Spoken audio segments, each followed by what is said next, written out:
우리 창세기 12장 오늘 봉독한 이 말씀을 가지고 우리 하나님이 지시하시는 방향으로라고 하는 제목으로 우리 말씀을 생각하고자 합니다.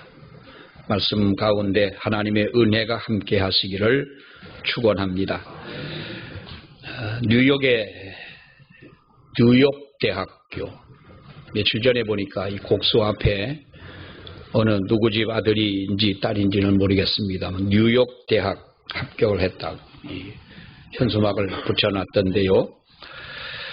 아마도 자랑스럽죠. 뉴욕대학 이 교수인 닐 포스트만이라고 하는 유명한 교수는 현대문학의 특징을 즐거움을 추구하는 문화다, 이렇게 이야기를 했습니다.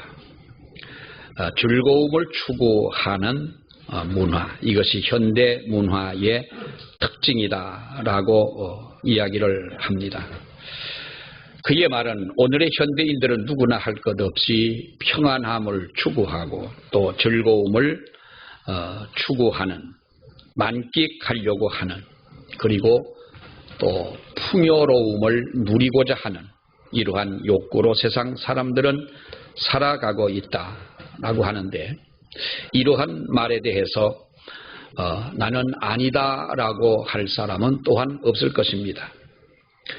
모든 사람들이 이러한 오늘날에 와서는 정말로 여유 있는 바로 그러한 삶을 살아가기를 원하고 또 풍요로움 속에서 그리고 안전한 속에서 평안함을 추구하는 바로 그러한 삶을 살아가는데, 그래서 우리가 여가 산업이라고 하는 이 산업이 하루가 다르게 발전하고 있는 이러한 모습들을 볼 수가 있습니다. 여가 산업이라고 하는 것은 한 사회의 경제적인 수준과 정비례를 하는 것이다 그러죠. 그 나라의 어떤 경제 수준이 형편없다면 사람들이 여가 산업을 즐길 리가 없습니다. 생각조차도 할 수가 없는 것이지요. 옛날에 우리가 가난하게 살 때에는 허리띠를 동여매라 그랬습니다.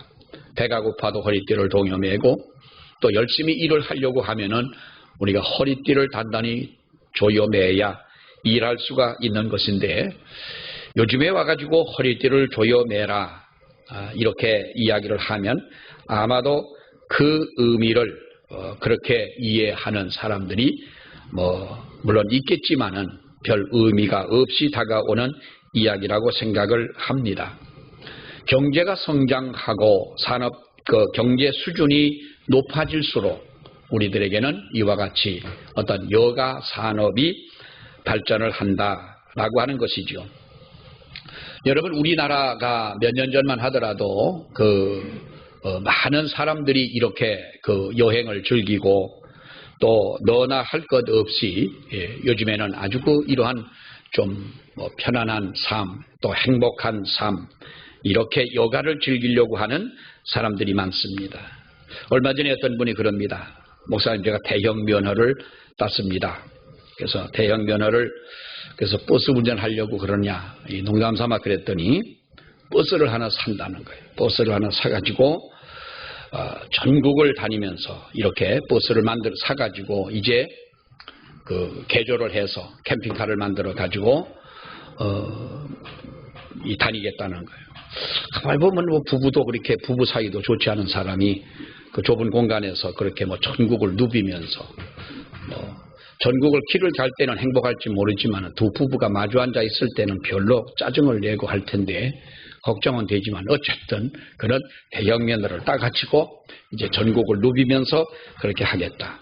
사람들의 마음속에 어떤 남자들의 어떤 로망 중에 하나가 또한 그런 것이 아니겠느냐. 남자들뿐만 아니라 여자분들도 요즘은 그런 분들이 많지요. 이렇게 우리는 뭔가 여유가 있게 되고 내가 가진 것이 있게 되다 보니 우리는 이러한 쪽으로 많이 생각을 합니다. 잘 살고 많은 것을 소유하고 남보다 더 귀한 것을 갖고자 하는 이러한 욕망, 이것은 여러분 우리가 나쁜 것은 아니라 하더라도 부유하게 사는 현대인들에게 우리는 알지 못하는 사이에 영적인 허기짐의 이런 현상이 우리들에게 생겨지고 있다고 하는 것입니다. 사람들은 그렇지 않습니까? 세상에서 남보다 앞서가려고 힘쓰고 있습니다. 남보다 더 잘 살아보려고 그럽니다. 남보다 더 많은 것을 소유했으면, 남보다 더 넓은 것을 가졌으면 하는 이러한 욕구를 가지고 우리가 살아갑니다마는, 과연 그러한 욕구를 가지고, 욕망을 가지고, 욕심을 가지고 살아가는 것만큼 우리 사람들의 마음속에 어떤 영적인 욕심도 그만큼이 있느냐라는 것이죠. 경제 수준이 올라가면서 여가의 산업이 그렇게 정비례하는 것처럼, 여러분 우리들이 이러한 육신적 어떠한 욕심이 있는 만큼 내가 영적 욕심이 그렇게 정비례한다면, 그래도 우리의 영혼은 혼동과 공허에 사로잡히지를 않겠지만은, 우리가 많은 것을 가졌다 할지라도, 내가 많은 것을 안다 할지라도, 다른 사람보다 더 좋은 여건 속에 우리들이 살아간다 할지라도, 내 영혼의 공허함, 내 영혼의 혼돈이 없이 우리는 그러한 마음을 가지고 살아가고 있느냐. 그러다 보니 어떻게 보면은 현대를 살아가는 우리들은 그야말로 가치 없고 보람도 없고 의미도 없는 곳에 시간을 쏟아붓고 우리의 물질을 쏟아붓고 낭비하고 이렇게 살아가는 사람들이 아니냐라고 하는 것입니다. 여러분, 우리가 하나님이 진정 기뻐하시는 그리스도인의 삶이라고 하는 것은 무엇이겠습니까? 물론 하나님도 우리 그리스도인들이 편안하게 살고 우리들이 세상을 살아가면서 남들보다 더 많은 것을 가지고 살아가는 그것을 하나님은 원하지 않는 그런 하나님은 아니실 겁니다. 우리 성도들이 가난하게 사는 것을 하나님은 원하지 않으십니다. 그러나 우리는 이러한 눈에 보이는 어떠한 세상적인 것을 가지고 누리고 살아가는 것이 하나님이 기뻐하시는 삶이라기보다는 하나님의 뜻을 이해하고 나를 향한 하나님의 진정한 그 뜻을, 하나님의 그 목적을 우리가 깨닫고 우리의 시간도, 나의 정성도, 우리의 물질도, 나의 건강도 하나님이 기뻐하시는 일을 위하여 우리가 드리면서 살아간다면, 이것을 감당하며 살아가는 이것이 우리 그리스도인의 삶이요 하나님이 기뻐하는 삶이다라고 하는 것입니다. 오늘 우리는 아브라함을 부르시고 택하시는 하나님을 오늘 이 성경에서 보게 됩니다. 여러분, 우리는 이 말씀을 너무나 잘 압니다. 하나님께서 갈대아 우르에 살고 있는 아브라함을 불러내셨다라는 것이지요. 그래서 아브라함은 실수도 있고 잘못도 있고 또 그가 잘못한 길도 있고 하지만은 그러나 하나님 앞에 복을 받게 되었다라고 하는 것을, 하나님은 아브라함을 벗이라 칭하고 그에게 복을 주셨다는 말씀을 우리는 잘 알고 있습니다만은, 아브라함을 말하고 사라와 롯을 여기에 말하기 전에 여러분, 우리는 먼저 아브라함을 부르신 그 하나님을 우리도 만나야 된다라고 하는 것입니다. 하나님이 아브라함을 불러내셨다면 그 하나님의 음성을 우리도 들어야 한다라고 하는 것입니다. 아브라함이 하나님을 아버지로 모시고 섬기고 그렇게 순종했다면 우리도 하나님을 아버지로 모시고 순종하며 그렇게 살아야 된다고 하는 것입니다. 오늘 우리를 부르시고 우리를 세상으로 보내시는 하나님이시라는 사실을 우리도 알아야 된다고 하는 것입니다. 옛날에 아브라함을 부르신 하나님, 그 하나님이 거기에 멈춰서 있는 하나님은 아니라는 것이지요. 오늘 내가 한 사람의 아브라함이 되고 또 아브라함과 같은 하나님 앞에의 진정한 신앙의 고백을 주님 앞에 드리며 어떠한 상황 속에도 내가 하나님의 말씀대로 살아야 되겠다고 하는 결단의 사람이 되어질 때에 우리는 오늘 이 성경에서 우리에게 말씀하시는 그 하나님을 만날 수가 있는 것이고 그 하나님과의 관계가 아름답게 이루어진다는 것입니다. 고백도 없이 하나님 앞에 결단도 없이 우리가 여러 번 성경을 수천 번 읽는다 할지라도 그 말씀이 나에게 무슨 소용이 있겠느냐는 거예요. 내 마음속에 간절함이 없는데 이곳에 하나님이 은혜를 부으시고 성령의 역사가 일어난다 하더라도 그것이 나와 무슨 상관이 있느냐라고 하는 것입니다. 오늘 본문은 우리가 너무나도 많이 들어온 말씀 중에 한 말씀입니다. 그러나 오늘 이 본문이 우리에게 주고자 하는 가장 중심의 그 메시지가 뭐냐라고 하는 것이죠. 우리는 이 성경을 볼 때에 창세기 12장에서부터 뚝 잘라서 이 말씀을 본다면 별 의미가 없습니다. 오늘 창세기 12장에 있는 말씀은 분명히 창세기 11장과 연결이 되어지고요. 11장 1절에서 하나님이 아브라함의 이름을 거명하면서 불러내신 것이 아니라 우리는 11장 마지막 부분에 아브라함의 아버지였던 데라의 족보부터 나오는 이 말씀을 볼 수가 있습니다. 창세기 11장에 있는 말씀이 어떤 말입니까? 노아의 세 아들들이 신할 평지에 이르게 되었을 때에 이들은 이심전심으로 자기들이 서로 말합니다. 우리가 벽돌을 굽고 만들고 견고히 굽고 벽돌로 돌을 대신하고 역청으로 흙을 대신해서 우리가 이곳에 성을 쌓자는 겁니다. 탑을 쌓자. 그리고 흩어짐을 면하고 하나님의 심판을 우리가 면하자. 그 신할 땅에 여러분 바벨탑을 이렇게 쌓지 않습니까? 바벨탑이 주는 세 가지 그 의미가 있습니다. 첫째는 우리의 이름을 내자라는 것입니다. 우리의 이름을 내자. 여러분 사람이 그렇습니다. 그 유명한 사람이 되는 것은 남들이 그 사람을 유명하게 생각하고 훌륭하게 생각하기에 훌륭한 것이고 유명한 것이지 내가 내 이름을 내려고 한다면 그것은 내가 내 이름을 높이려고 한다면 그것은 여러분 교만인 것이지요. 이들은 그렇습니다. 우리의 이름을 내자라는 겁니다. 그리고 온 지면의 흩어짐을 면하자는 것입니다. 흩어짐을 면하자. 하나님은 방주에서 나온 노아의 아들들에게 복을 주시면서 뭐라고 말씀을 합니까? 너희는 생육하고 번성하며 땅에 가득하여 그 중에서 번성하라 라고 말합니다. 어디서 본 말씀입니까? 창세기 1장 28절의 말씀에 하나님이 하나님의 형상대로 인간을 만드시면서 뭐라고 말씀했습니까? 너희는 생육하고 번성하고 땅에 충만하여 이 땅의 모든 것을 다스리는 자가 되라. 이 땅을 점령하고 이 땅을 다스리고 모든 것을 다스리라는 거예요. 식물이든 동물이든 다스려라.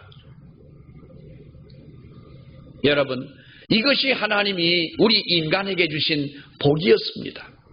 그런데 그들은 하나님의 주권을 믿기보다는 자기들 스스로가 흩어짐을 면하자는 겁니다. 자, 또 하나 보면은 인간 중심이요 결국은 하나님에 대한 반역이 바로 그것 아닙니까?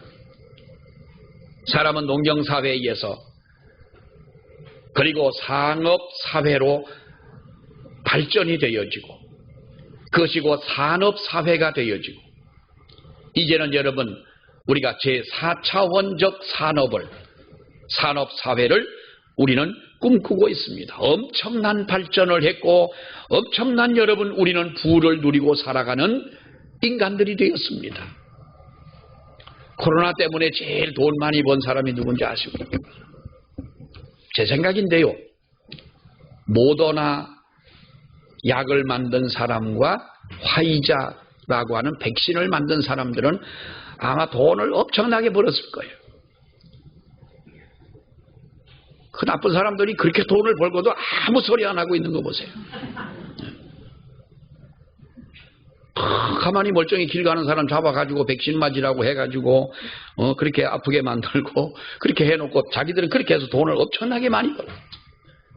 여러분, 우리가 보십시오. 이렇게 사는 사람들의 살아가는 사회는 점점 더 발전해 나아갑니다. 그러면서 그 속에서 우리는 어떤 마음을 가지고 살아갑니까? 하나님이 주신 우리의 진정한 그 기본적 마인드를 우리가 지키지 못하게 된다면 우리는 이 산업, 사회, 이 사회가 주는 영향을 받아서 우리도 하나님을 떠나고 인간이 교만해지고 하나님 대신 어떠한 세상에 보이는 것을 의지하려고 하고, 여러분, 그렇게 살지를 않습니까? 바벨탑의 사람들은 모이고 뭉치고 흩어지지 아니하고 이렇게 살려고 했지만은, 여러분, 하나님은 그 탑을 무너뜨리셨습니다. 그리고 그 탑을 무너뜨리고 난 이후에 하나님은 누구를 부르십니까? 아브라함을 여러분 불러내셨습니다. 우리가 성경을 가만히 보면 갈대아 우르에서 아브라함을 불러내실 때에 하나님은 아브라함의 아버지 데라와 그의 자손들을 함께 불러내십니다. 그들이 어디까지 갑니까? 하란이라고 하는 곳까지 갔습니다. 거기서 또 한 번 추려지게 됩니다. 아브라함의 아버지였던 데라와 함께 그 갈대아 우르를 떠나기는 했지만은 하란이라고 하는 곳에서 하나님의 진정한 부름을 받은 사람은 아브라함이었다는 것이지요. 여러분, 하나님의 속성 중에 성품이라 그러지요. 거룩하신 속성이 있습니다.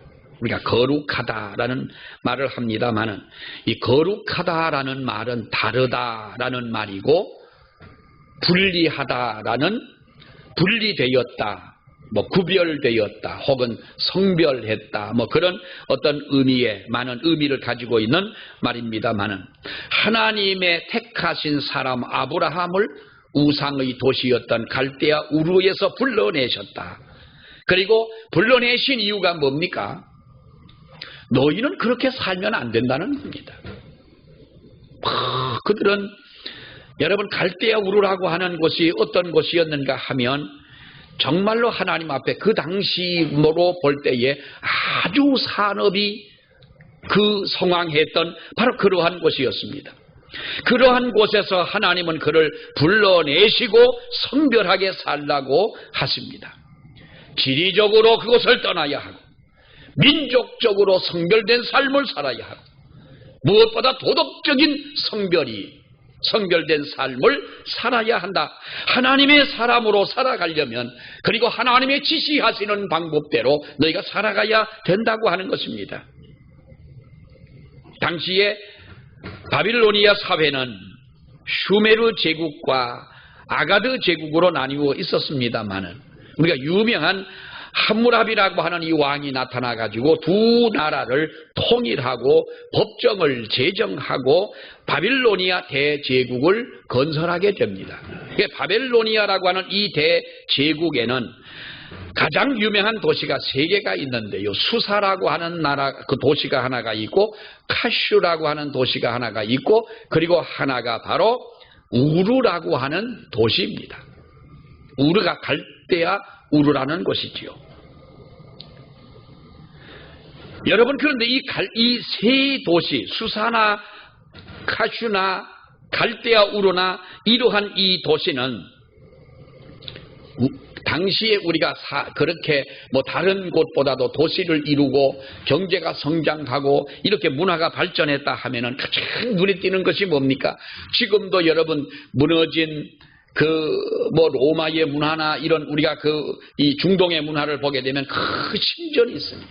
신전을 세우고 그것도 금신상을 만들어 세우고 우상을 숭배하고 하나님은 아야 잃어버린 지 그들의 기억 속에도 없는 이런 갈대아 우르, 아브라함의 아버지 데라도 우상을 만들어 팔았다, 이렇게 유대인의 전승에 따르면 그렇게 이야기를 합니다마는 그러한 도시에서 하나님은 그를 불러내셨다는 겁니다. 아브라함을 우상과 타락한 사회에서 분리를 시켰다고 하는 것이죠. 유명한 중세기의 신학자였던 토마스 아퀴나스라고 하는 분은 하나님의 역사를 분리와 장식의 역사다, 이렇게 이야기를 합니다.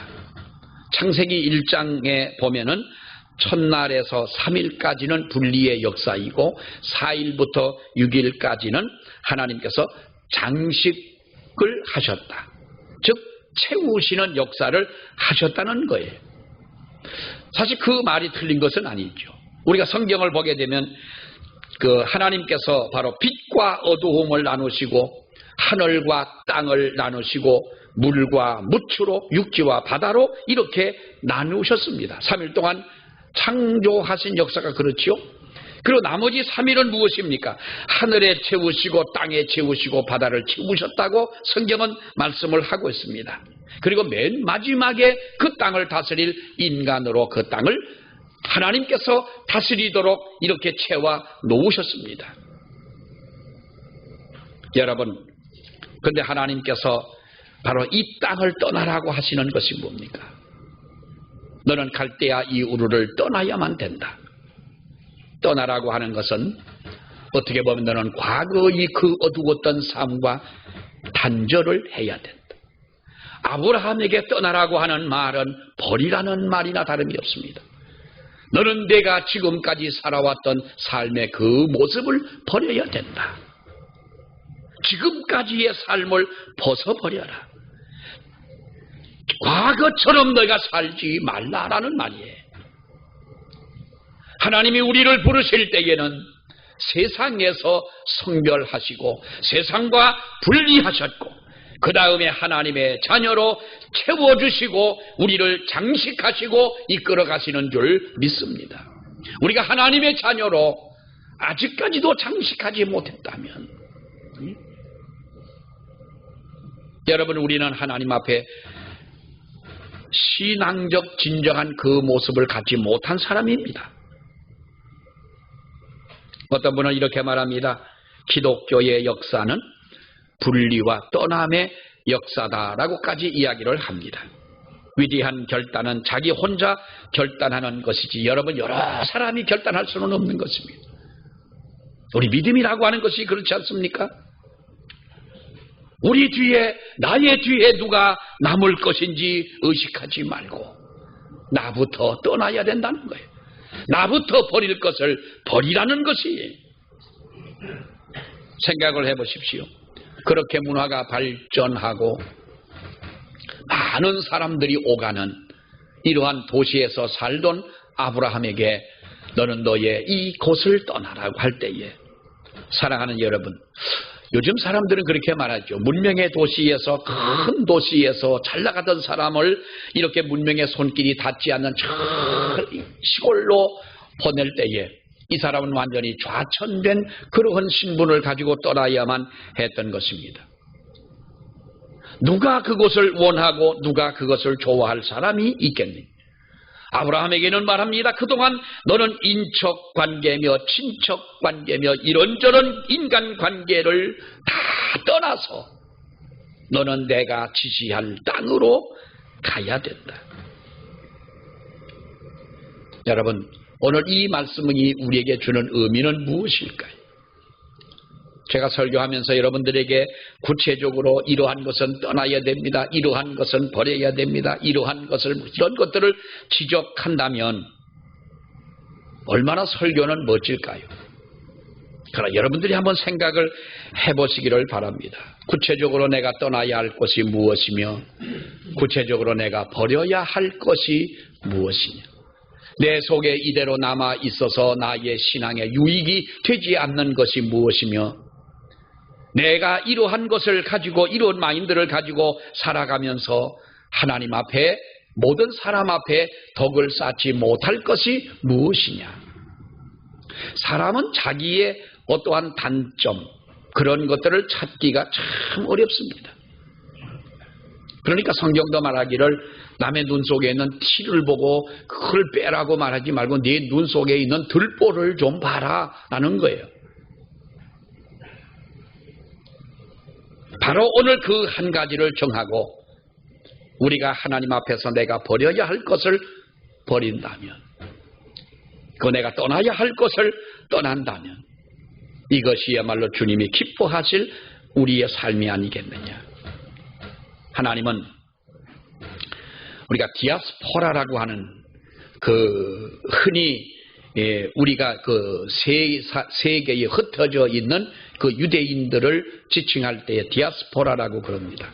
디아스포라라고 하는 이 말은 원래 흩어진다는 바로 그런 뜻입니다만은 이 유대인들이 다 세상에 세계에 다 흩어져 가지고 여러분 살아가지 않습니까? 그들을 가지고 디아스포라라고 그러는데 오히려 우리는 하나님 앞에서 우리가 이 세상과 또 내가 가까이 해서는 안 될 것들과 신앙적으로 내가 버려야 할 것은 버려야 할 것들과 이러한 곳에서 우리는 더 이상 내가 발목 잡히지 말고 우리는 떠나야 한다. 디아스포라의 그 정신을 가지고 우리는 하나님 앞에 살아가야 된다고 하는 것입니다. 아브라함은 하나님의 지시하시는 땅으로 하나님은 아브라함에게 이렇게 가라고 말씀을 합니다. 그러면서 뭐라고 말하면 내가 네게 보여줄 땅으로 가라라는 말이죠. 내가 네게 보여줄 땅으로 가라. 여러분 여기서 하나님이 보여주는 땅이라고 했는데 하나님이 가르치는 땅만을 말하는 것이 아니라 하나님이 기뻐하시는 삶의 유형이 있음을 말씀해 주고 있습니다. 하나님이 보여주는 땅은 나중에 가서야 분명히 알았습니다. 아브라함이 그렇지요. 나중에 가서야 알았습니다. 세겜 땅에 그 상수리 나무 아래에 제단을 쌓을 때에 내가 이 땅을 내 자손에게 주겠다라고 성경은 말씀을 합니다. 이 본문을 자세히 읽어볼 때에 하나님이 지시하던 바로 그 땅이 어느 곳입니까? 그 보여주시는 땅은 장차 메시아 예수 그리스도가 오실 바로 그 땅이었던 것입니다. 단순히 어떠한 그 갈대아 우르를 떠나서 우상의 도시를 떠나서 단순히 피신에 사는 그 땅이 아니라 하나님은 아브라함에게 그 깊은 의미를 보여주고 있는 것입니다. 내가 네게 보여줄 땅으로 가라. 내가 너를 복의 근원이 되게 해주겠다. 그 과정 속에는 내가 너를 보호하고 내가 너를 지켜주며 너를 저주하는 자를 내가 저주하고 너를 축복하는 자를 내가 축복을 해 주겠다는 것입니다. 아브라함의 후손을 히브리인이라고 불렀습니다. 아브라함의 아버지 데라의 족보를 말하면서 노아의 아들 셈이라는 사람까지 언급하면서 히브리인이다 이렇게 여러분 성경은 말씀을 하고 있는데요. 이 히브리인이라고 하는 말의 뜻을 보면은 이 히브리인이다라고 할 때 이브륨이라고 말합니다만 이것은 건넌 사람들이라는 거예요. 강 저편에서 온 사람들, 그러니까 건너온 사람들, 강을 건넌 사람들.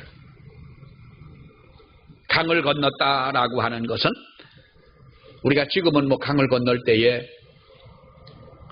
다리들이 다 놓여져 가지고 쉽게 건너갑니다만 여러분 한번 생각을 해보세요. 앞에 있는 강이 큰 물이 흘러갑니다. 그런데 아무것도 갖고 건너갈 수는 없습니다.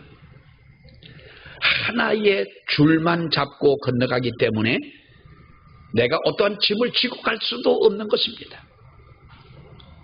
건너가지 않으면 나는 여기서 죽습니다. 그럼 여러분 건너가시겠습니까? 안 건너가시겠습니까? 나는 꼭 이럴 때는 아무 말도 하지 않고 쳐다보는 여러분들의 눈을 보면 롯의 부인을 보는 것과 같습니다. 자, 내가 여기서 안 건너가면 죽습니다. 이거 뭐 이렇게 망설입니까? 건너가는 데에 줄 하나밖에는 없습니다. 아무것도 들거나 짐을 지거나 하고 건너갈 수는 없다면 내가 지금 이 자리를 떠나서 건너가겠습니까? 당연히 우리는 건너갑니다. 내가 여기에 금덩어리를 쌓았습니다. 이 금덩어리, 이거를 두고도 이것 때문에 안 가고 여기 앉아 죽는 사람은 없을 겁니다. 그때가 그런 상황이 오게 된다면요, 너나 할 것 없이 금이며 은이며 발로 차고 여러분 살기 위해 하나의 생명줄을 잡고 건너갑니다. 이것이 히브리인의 사상인 거예요. 이것이 믿음인 거예요. 언젠가 여러분 우리가 하나님께서 우리를 요단강을 건너서 이곳으로 오라고 하나님이 우리를 부르신다면 우리 여러분 안 갈 사람 누가 있겠어? 하나님 난 죽어도 못 죽습니다. 너 왜 못 죽냐? 하나님 내가 땅이 몇 평인지 압니까? 내가 죽으면 그 땅 어느 놈이 가져갈지 어떻게 압니까? 내 생명 좀 연장 좀 해주세요. 내가 쌓아놓은 재물이 하나님 얼만데 내가 이걸 가지고 놔두고 갈 수가 있습니까? 여러분 그럴 사람 있습니까? 하나님이 오라면 다 두고 가야 되는데. 자, 여러분 보십시오. 우리는 세상을 살면서 하나님께서 우리에게 살아가는 이 방법은 버릴 것을 버리라는 거예요.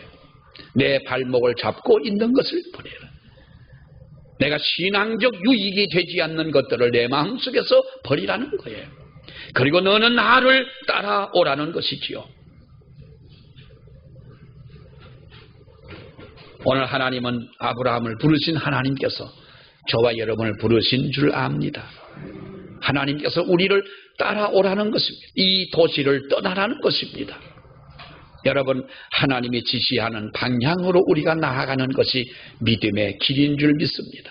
그 길을 가다 보면 하나님의 도우심을 체험하게 되고 그 길을 가다 보면 하나님을 만나는 것이고 하나님의 축복이 우리에게 이루어지는 삶이 될 줄로 믿습니다. 기도하겠습니다. 하나님 은혜 감사합니다.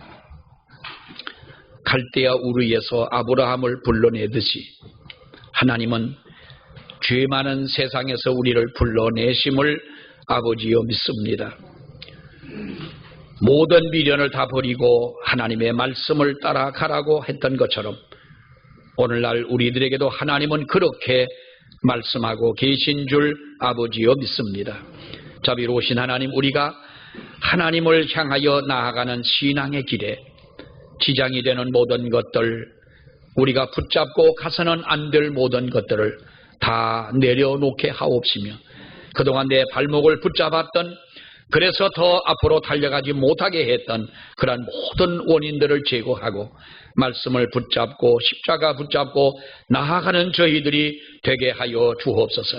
하나님께서 이끌어 가시는, 하나님이 지시하시는 그 방향을 잃어버리지 않고 나아가는 우리 모두가 되게 해 주시옵소서. 예수님 이름으로 기도하옵나이다. 아멘.